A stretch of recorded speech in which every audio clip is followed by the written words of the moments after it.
Hey, this is Chris Cohen from Bands to Fans, and you're listening to The Business Side of Music. Success in the music business begins with a dream, a vision. This podcast will give you, the listener, the insight and tools to turn that vision into a reality. Meet the industry professionals who work day by day behind the scenes, helping to make those dreams come true. Welcome to the business side of music.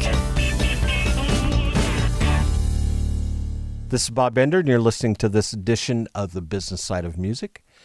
Today in the studio, we have I'm going to call them the Americana group, because I really don't think they fit in any other spectrum, but their music, I think, speaks for itself. Stereo Chickens, which had the opportunity of meeting Ken McMeans, a few years ago, who then introduced me to Tom Walters and Cynthia Ford. So welcome to the show. Thank you. Thank you for having be here. us. So you're the founding member of Stereo Chickens, and when I first saw it, it was you and your wife. Yes. Doing a little duet, and it has since grown into what this is now. It has evolved. You know, they say that chickens evolved from dinosaurs, so I think this is...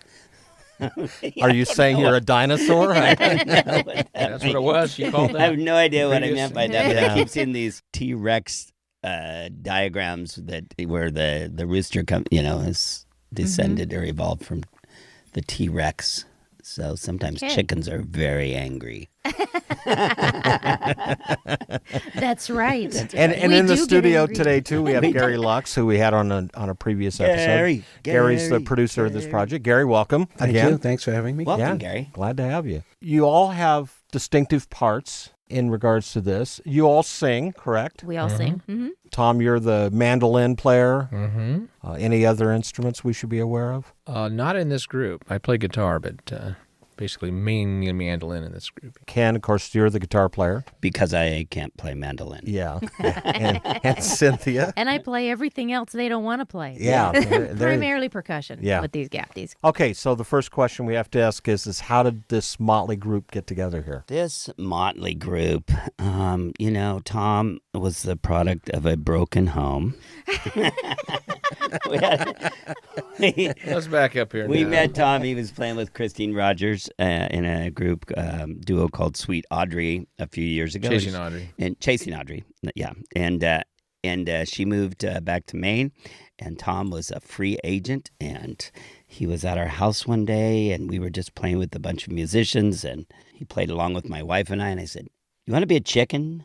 It was basically that was it, and he filled in on one of the shows, just sat in, and that's how it began. The rest is history. The rest is history. How did Cynthia come in? Cynthia, well, we've been watching Cynthia for a long time, and when my Yikes. wife left the group, she was the only one willing to fill those shoes. Oh, that's not true. That's not true. There was But a line of no, us around the block, and I was the best one. She was.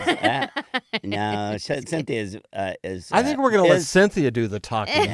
She's just was such a perfect fit for this group, and she's a really hard worker and puts in the time, and so she's been a great asset to us. So you guys got into the studio, started recording, but before that you had to find the songs. And Gary and I talked a little bit about that on the previous episode.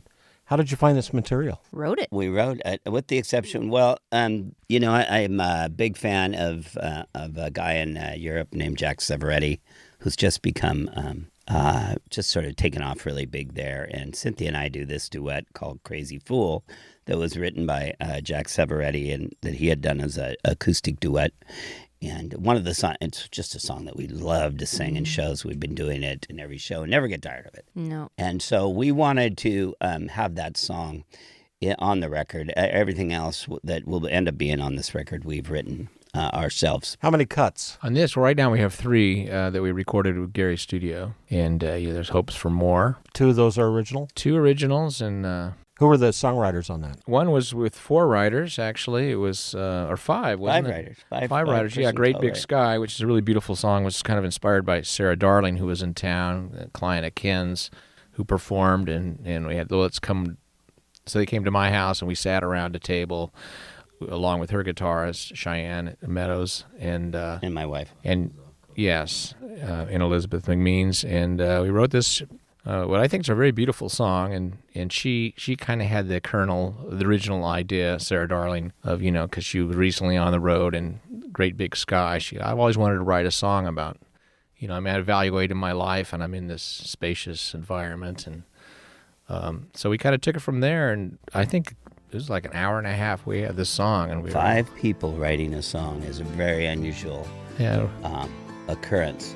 How about we take a moment and listen to a piece of this? Okay. Absolutely. Great Big Sky.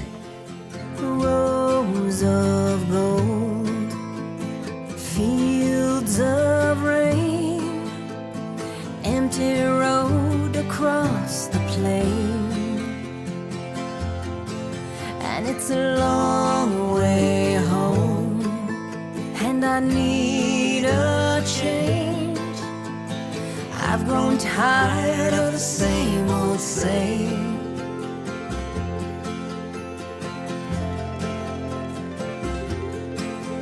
It's a great big sky.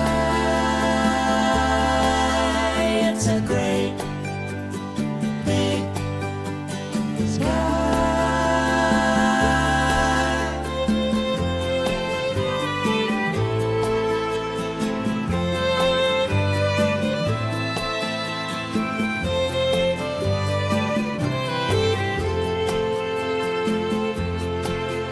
There's a rising sun on the horizon line, an open door to a drifter's mind, and I know there's more, 'cause I can feel that love shining down when I'm looking up. It's a great big sky. It's a great big sky. It's a great big sky.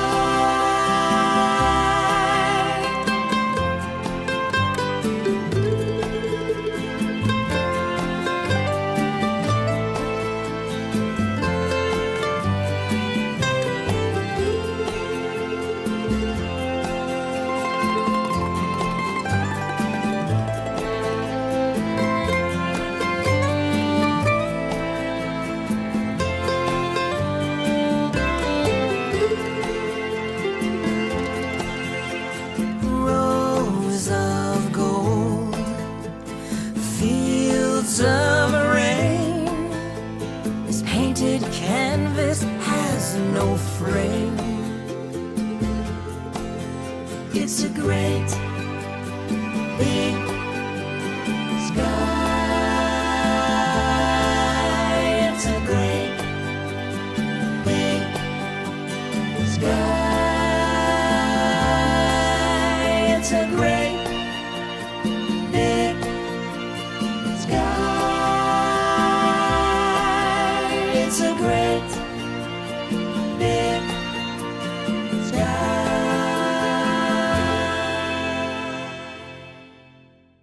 I got to listen to it in your car, Ken, a month or so ago, I guess. We were over in Morro Bay on the coast, and, you have your morning coffee and your pastry, and you're sitting in the little bakery, and then, this guy drags you out to his car and goes, "You got to hear this song."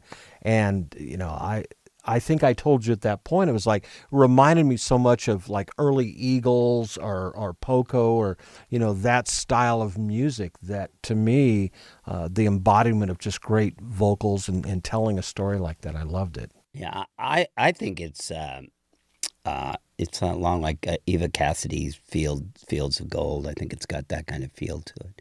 Cynthia just kills it on this song. Her voice. You do. It is. Her voice is Thank you. just simply amazing. I remember I was not part of the group when I first heard that song, and I've been a fan of the Stereo Chickens for quite some time. I was a fan of Ken and Elizabeth and went to almost all of their shows.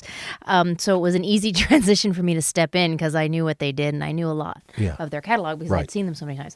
But I will never forget when I very, very first heard Great Big Sky. It was at Morro Bay, and Sarah was playing there with you and Elizabeth and Cheyenne, her guitar player, and they played that song, and I was sitting at one of those little tiny tables right up next to them, and I just remember being like, I cannot believe what a beautiful song. And it was brand new, a little clunky we even wrote it yet. that morning, I believe. Yeah. Oh, it was just... First time we played it, yeah. I think Yeah. that was the first time we played it. We've written that day, right? Yeah, right. Was it that day? Oh, it Yeah. was just... Yeah. I think Sarah was reading off of her phone. Yeah. The lyrics. And it was just... I feel so blessed to be able to sing that song. So lucky and honored, yeah. Gary, when you first heard this song, what were your thoughts? You know, it's interesting when I first hear a song, I get impressed by certainly what it is, because I believe that a great song will move you if you hear it with two Dixie cups and a string in between. You know, the emotion of the whole thing. It was there, and then of course what it became was more than what I really expected. It became a real soundscape, and it became a real orchestrated piece. And you know, I always know the songs are going to sound great at the end, but I'm not always sure on how exactly we get there. But every time we did something more to it, it got more special every time. And I really think it's a very distinctive sound for this group, which is unique and makes them stand apart from others. I think I go back to my original comment was it started reminding me of, and you start thinking of these great groups that really no one's emulating these days. You know, it's all become so pop and techno and, you know, beats per minute. And to create this very almost free-flowing, smooth vocals, very soothing, and just it's kind of like cotton candy to your ears. To me, it's just real, you know, sweet, and I love it. Thanks. I think that what happens with this group, which is a really cool part of who we're becoming, is that when we write a song and we start playing it, it actually evolves us, those songs. You know, recording that song with Gary has changed us musically already, and it helps us define what we're doing, because we're not emulating anybody else. I know that everybody says that, but the shows, you know, we have a very distinct sound that is evolving and changing, and but it is definitely us, and it's always us, and we let it be us. Gary and Ken being the leader of the band, and Gary as the producer, really sort of lead us all on this like adventure. And I think we just have this spirit of like, let's see what happens next. Like it's always fun and sometimes a little scary, but what's life without a little excitement? Well, and I think being turned loose in the studio is kind of an adventure in itself that not a whole lot of people get to do.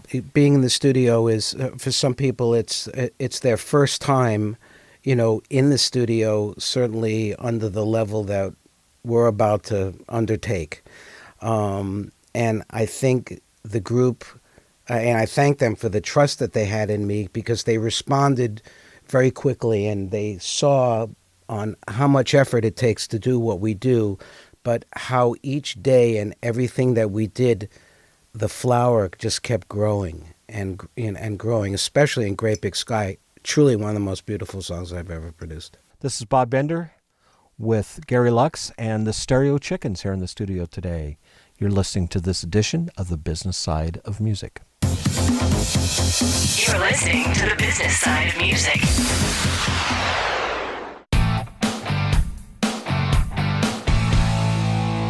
Hi, this is Vinny Rebus, the founder of Indie Connect. Our goal is to ensure that you have the knowledge, the tools, skills, resources, and connections that you need to develop a profitable and long-lasting career in music. One way we do this is through these Business Side of Music podcasts. I'd also like to invite you to check out Indie Connect magazine, our free multimedia online publication packed with practical interviews and advice from music industry experts. Go to www.indieconnectmag. That's www.indieconnectmag.com. Let us walk with you and guide you every step of your musical journey.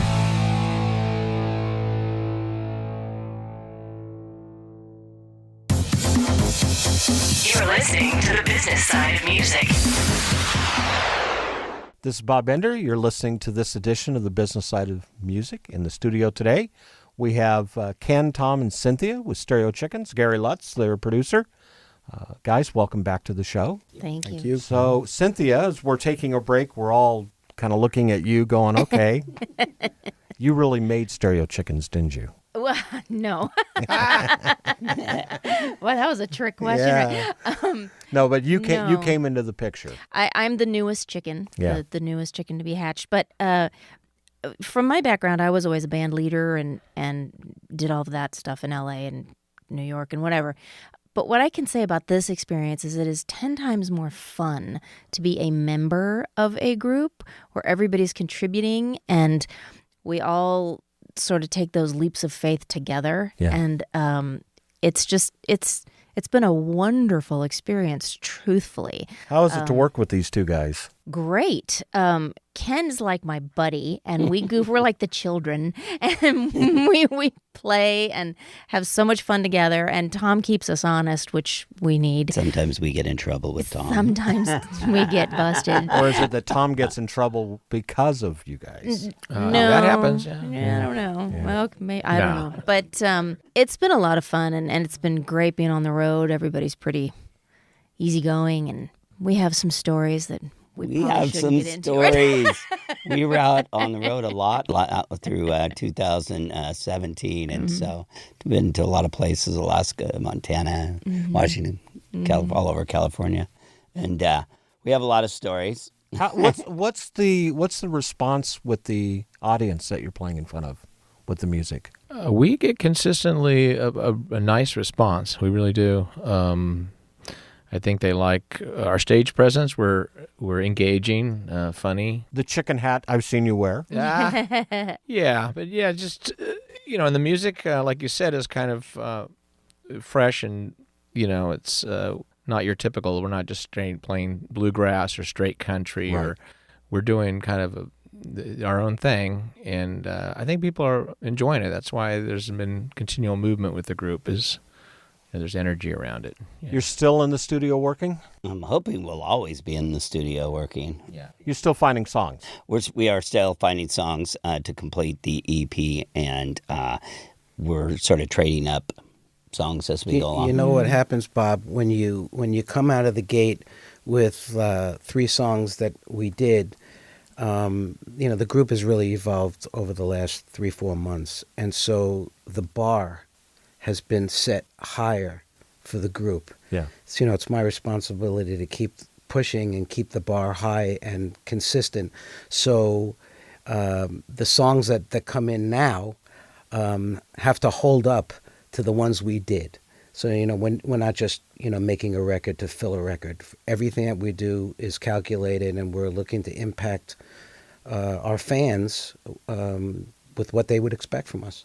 All killer, no filler. Is that what you're saying? That's what I'm saying. But I think that's actually a good terminology or analogy because, back in the record label days, we would release an album with 10 cuts or maybe 12 cuts. And one would be the single, One and would the be the others single, would yeah. be It'd be filler. an album journey. Yeah. It's not that way. The business has really proved itself that it's really one song at one time, which is really cool for us because we can now move forward one song at a time. We don't have to take on 12 songs at a time. We don't have a record deal. You're not trying to prove something with an album. You're No, just trying we're to trying get to prove the music out there. to ourselves and continue with the groundswell that this group is creating and giving them what, is true to us and impacts them. So where do the creative juices come from? Well, we're all writers, so I think it's just in our DNA.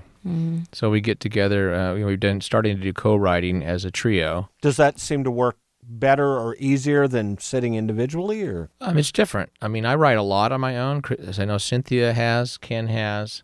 It's just a different process. I think it's stimulating, and you sometimes get a better product because just taking that extra 10%, just that synergy of brainstorming that you get with,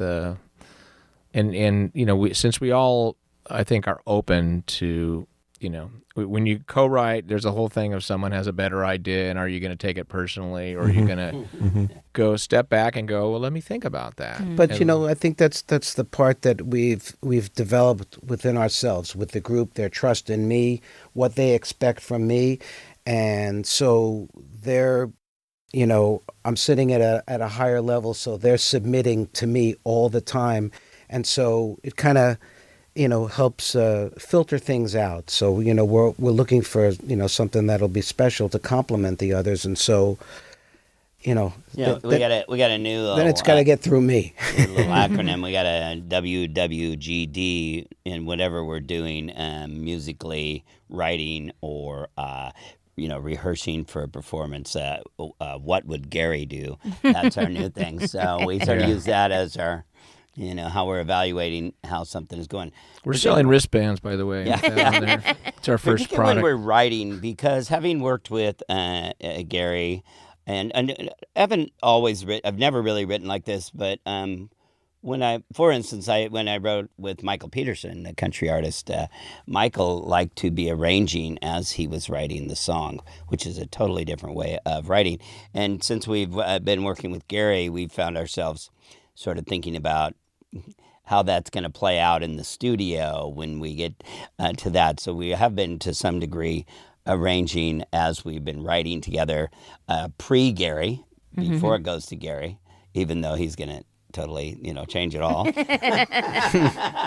But maybe not. Or not, yeah. But it is good to be thinking, now that we're working with Gary, and he's been such a inspiration, such a great mentor for us musically, that it's affecting the way we're writing and the way we're thinking about what we're writing.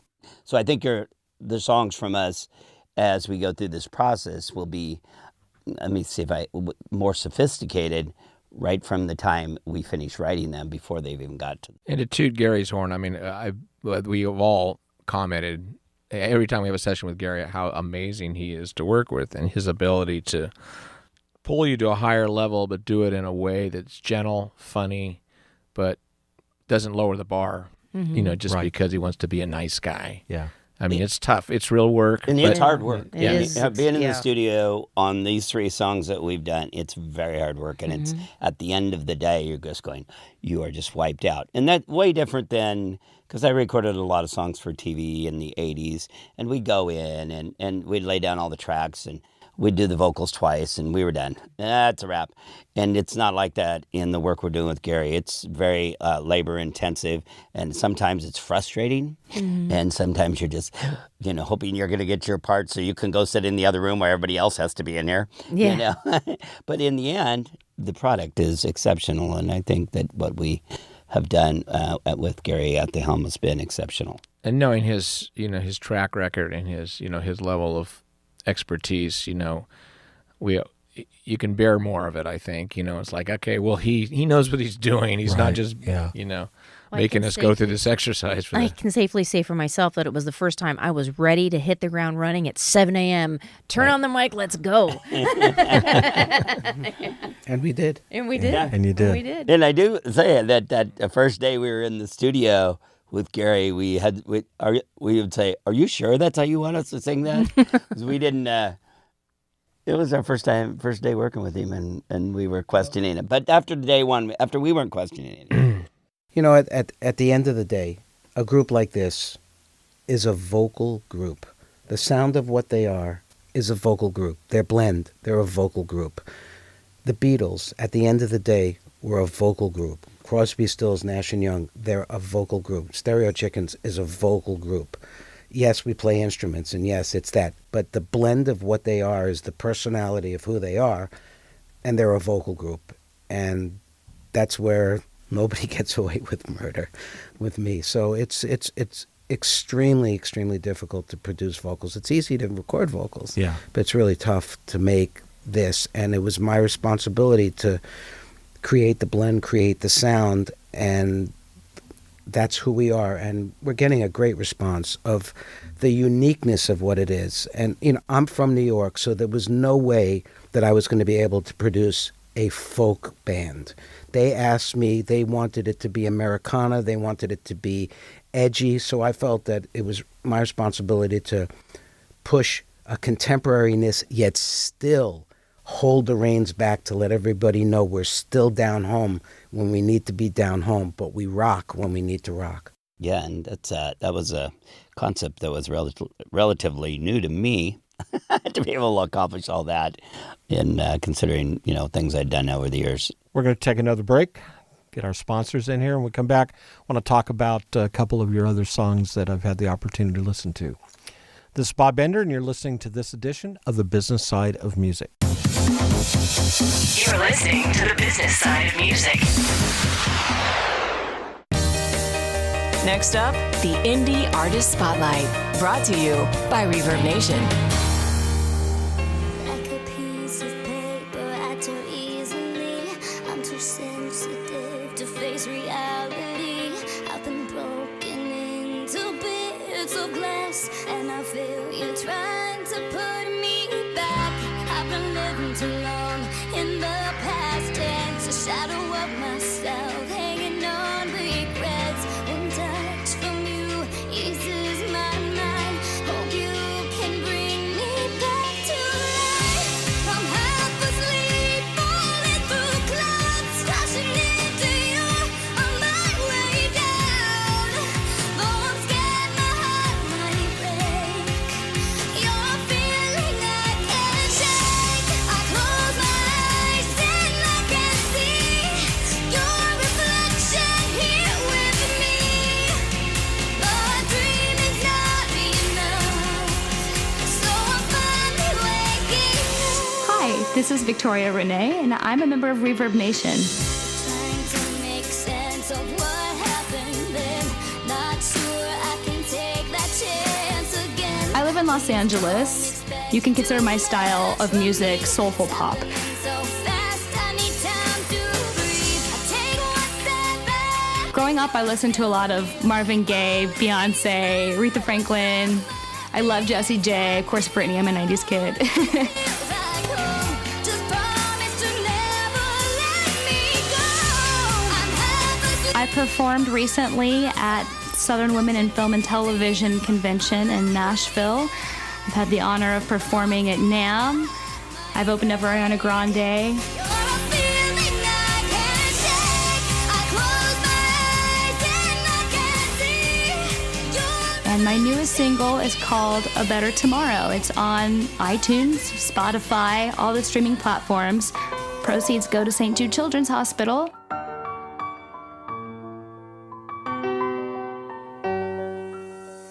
There'd be no sadness to cry. There'd be no selfish to lie. There'd be no reason for crying. There'd be no empty, no why. I see it when I close my eyes. Peace on earth and peace of mind. Let it go. We have to restore this planet's soul. Teach it something more than what we know. Give it water, give it sun, room to grow. We can build a better tomorrow. There'd be no nightmares, only dreams. There'd be no evil people with angel wings. There'd be no war zones, just simple things. There'd be more love than diamond rings. I see it when I close my eyes. Peace on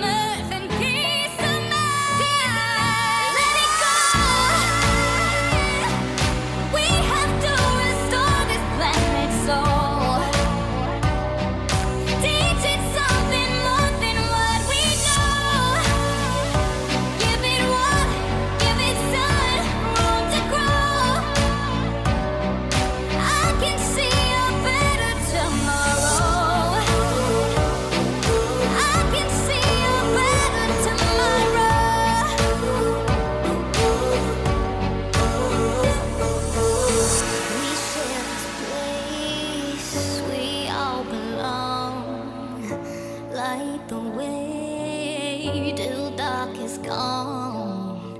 Walking away still means you're strong. Rise above. Hope isn't gone. Let it go. We have to restore this planet. Restore the planet. Teach it something more than what we know. Give it water, give it sun, room to grow. Let the call of peace invade your soul. I can see a better tomorrow. Yeah. I can see a better tomorrow.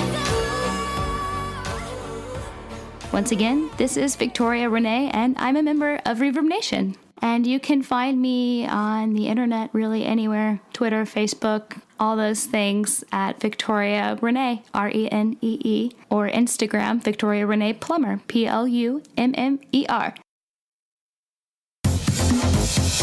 You're listening to the business side of music. We're back. You're listening to this edition of the Business Side of Music.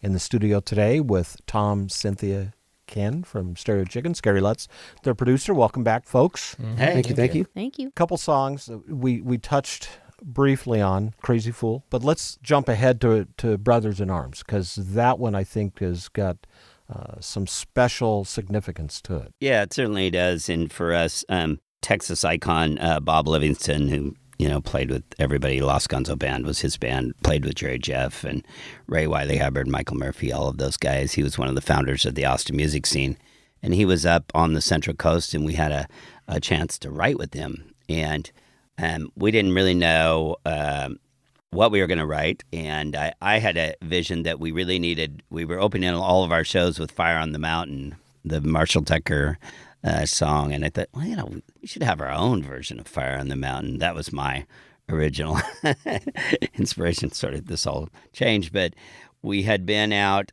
antique shopping with Bob in Cambria, and we had gone into an antique store, and on the floor there was I saw a book that had the Confederate flag on it, and it was about the Confederacy.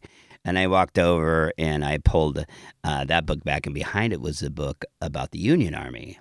And I thought that was such a cool thing to see those two. And I said, Bob, check this out, and said, they're like brothers in arms, these two, and we started talking about the fact that during the Civil War, brothers were fighting against brothers. And then we started talking about the fact that hadn't really changed in our country. Since then, we've gone down this path a million times. So we went into the studio. This was a hard song to write. This was a 5-hour co-write. I remember thinking about that later, and we wanted to tell the story about America, but we didn't want to alienate anyone because of all of the polarization that's going on in the country. And so this was basically a song about why haven't we learned the lessons that we should have learned. And Tom, you were saying the reaction with the audience has been good. Yeah, well, it starts in the Civil War, and then 1864 is the beginning of the song. Then it goes to 1964, civil rights, and then it goes to the present moment. And in fact, we at the last minute after Charlottesville, we added a lyric about that, and the conflict that was going on there. So that has really resonated with audiences. They hear it. It doesn't matter what their political stripe is. That's what's interesting.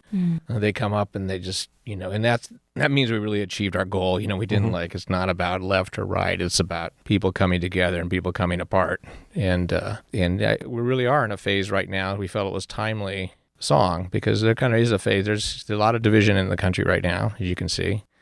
And so it's a song we felt we needed to write, and we really have had a great response. In fact, one of our most recent performances, one guy just yelled out at the end, "That's your single," from the audience. Yeah, and it's actually we've had some people that have been moved by it. I've had a number of people that have come up to me. I had a man that came up to me after we played it in the Eberly Caves, and he took out of his wallet, he took his military ID out and said to me, see, that's what we're fighting for. And attend this division and that. So, and, you know, we talked with that lady, the African-American lady that was actually back there in She was back Selma, in civil rights in Selma. in there, and she was moved to tears from this song, you know. So I hope that the song is a hopeful song. Yeah. You know, not, you know, we're not just talking about problems. Hopefully, you know, we're talking about hope. Brothers in arms, where does it end and why did it start? We all get to choose if we're gonna do harm. Hold on now, my brothers in arms.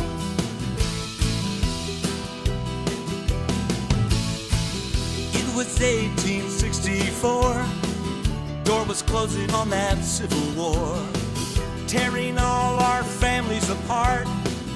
Losing limbs, we lost our heart. Shiloh, Vicksburg, and Bull Run damn near killed everyone. I saw battles like no other. I saw brothers killing brothers. Gray and white, black and blue, bleeding colors running through. Broken hearts, broken homes, so many lovers left alone. Headstones, bones, and babies' cries. I could see those hollow eyes. Those are soldiers in the night. Freedom's price is much too high. Brothers in arms, brothers in war, don't even know what we're fighting for. Lost in the fog, can't see the shore, and truth doesn't shine here anymore. Brothers together, brothers apart. Where does it end and why did it start? We all get to choose if we're gonna do harm. Hold on now, my brothers in arms.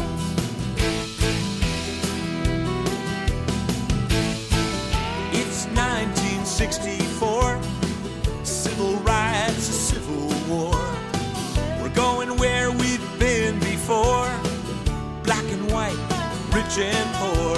Selma, D.C., Dr. King, was anybody listening? Still divided lines are drawn. This just keeps going on. Here we are at it again, choosing sides against our friends. Black and white, red and blue, nothing changes, nothing's new. Nothing's learned when bridges are burned. We all forget which way to turn. Brothers lost in Bunker Hill, a daughter's life in Charlottesville. Brothers in arms, don't even know what we're fighting for. Lost in the fog, can't see the shore. Don't even know what we're fighting for. Brothers together, who's if we're brothers apart? Where does it end and why did it start? We all get to choose if we're gonna do harm. So take my hand. Well, one of the things that I find fascinating as we perform Brothers in Arms is that grandparents, regular middle people, parents, and children all seem to be digging it and kind of grooving to it. And in that moment when you're singing a 3-minute song, you do see how people from completely opposite perspectives can come together for however long a song is, 3.5 minutes or so. Right. And just genuinely have a good time and express themselves and feel like we're all together in this. And we may not agree, we may not be feeling great about each other right now, but right now, this little magic moment, we're all in it together and we're going to figure it out. Life is messy, and that's what it's about, is how you get through the difficulties. It's not the difficulties that are important, it's how you get through them together. I always ask the audience before we do this song to hug the person next to them, particularly if they don't know them. And I said, that's just a small piece of what the solution looks like. You bring a little church to the song. Yeah, that's you know. cool. Yeah, Ken was a priest at one time. He didn't talk about that. He likes wine. We know that. and I we- like wine. He's been on his knees begging for priests He begs for wine. before. He was a nun. Yeah. We've lost all control on this show now. Look out. Get it? No, we won't edit that. Part of our kind of our mission statement in our own minds, is we want to do music that has some value and some meaning to the greater world, and music with a message, and not in a hardcore way, but just No, but you're still wanting to create an impact. right. Not in a preachy, in a we know the answers way, do what we say. Because do you know the answers? No. Because Yes, I'm we do, looking. but we don't. You know, the thing is proud that of it. there Tom knows are the a lot of great love songs already out there, and I don't necessarily think that we need more love songs unless there's, they can be done in Unless some you have other something unique new way. to tell. Unless you have something new to tell, but there are a Universal. lot of things that, besides that, to write about. I think there's never been a better time for a retro Americana feeling group that gives the message of hope the way this group is doing, because we're non-specific, we're thought-provoking, and we want to make sure that we are sending the message of thought right down the middle, not committing, not alienating anyone at any time. And so through the message of music, this group is able to get over with anybody, because many times the fans and the people in the audience come over and they find themselves in the music, and there really cannot be anything better for a musical group, to be able to touch people like that. And we have such different ways to deliver music these days. We touched briefly on it during one of the breaks. The social media platforms that are out there now. It's we're not so constricted to trying to get a song on radio. You still need to do that to get it out there, but now you have YouTube, you have iTunes, you have all these. You have podcasts like this that you can get your music heard out there, and so you can reach a completely different audience than you could that are within the confines of that one radio station. Right, and we've built a pretty massive following in Europe and Brazil and some other parts of the world already. Now, actually, just recently, in the last few weeks, the people in the Philippines have latched onto us. So, and that's all through social media and the videos that mostly clips up to this point. We don't have an official music video of us playing. We did just release a video of this Songs from the Fire album. It's a mashup of these 3 songs, and that's just sort of taken off over the last couple days. And that's on YouTube? It's actually on our Facebook page at Stereo Chickens. It's up on I just put it up on YouTube because to embed it back in the our website, but so they can find that on at stereochickens.com. They can find it on our Facebook page, Stereo Chickens. And so we're pretty excited. We're hoping to tour Europe at some point in the coming year. Americana is hugely popular there. And also, apparently, it is in Brazil. Well, I was going to say, in Americana music, it's interesting. They don't, in Europe especially, they don't look at jazz as jazz or blues as blues or rock as rock. To them, it's just great music. Right. And so that Americana signature actually becomes a little more of a broad stroke than it does here in the States. We don't get so genre specific over in Europe that we do here in the States. Right. So yeah, you're obviously covering a bigger base. And I think they understand social media. Social impact concerns over there. Europe is going through a lot of the same things we're going through here. They're more engaged politically over there in general. Yeah. You probably noticed that. They take time, not that it's so much musically related, but they do take time to sit down and have a cup of coffee. Mm-hmm. We're busy going through a drive-through and grabbing it and hitting the road. And, my first time in Italy, I remember I went to a little cappuccino bar, and I sat down, and they brought the little cappuccino and an actual honest to goodness mug, or a cup. And I'm like, no, I want to take this with me. And they're like, no, you sit down, And I think it's important. Can't have our cup. Yeah, and I think it's important musically that we do the same thing. That we need to transition that into listening to music. Don't be so quick. And Gary, I don't know about you, but with me, sometimes a song just hits me the first time, and you go, that's amazing. And then other times you'll listen to a song.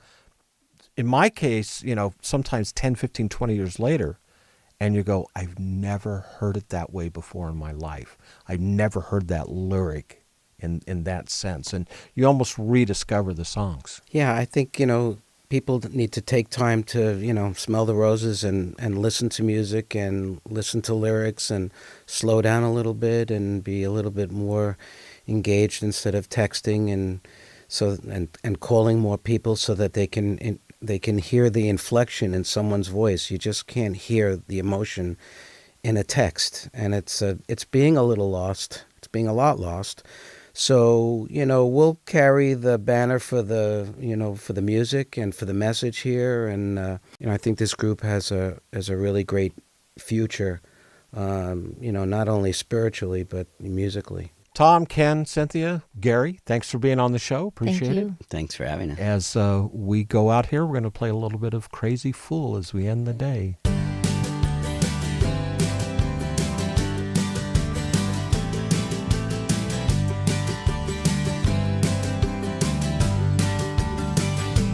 Just a man, flesh and bone, feeling guilty.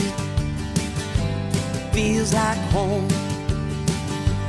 When I'm homeless, you're my shelter. When I'm worthless, you make me better. Why do you love me the way you do?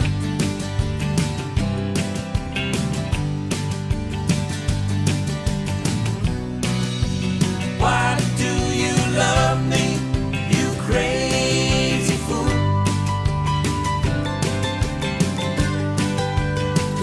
I'm just a girl with dark brown eyes. You see right through me, through my disguise. So go ahead and leave me, but you say never. I say how long, you say forever. Why do you love me the way you do?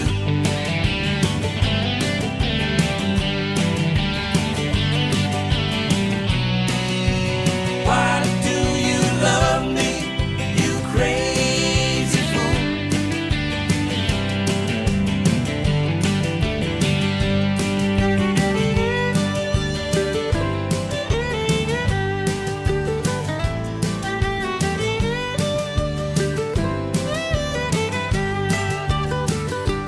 When I'm homeless, you're my shelter. When I'm worthless, you make me better. Why do you love me the way you do?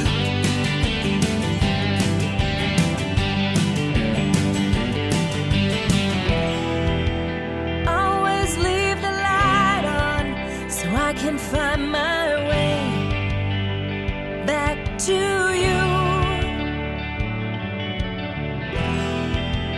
When I get it all wrong, telling you lies, hiding the truth. Why do you love me the way you do?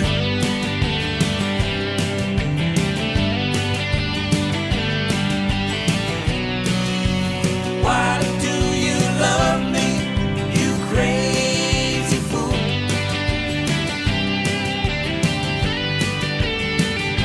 I'm just a man,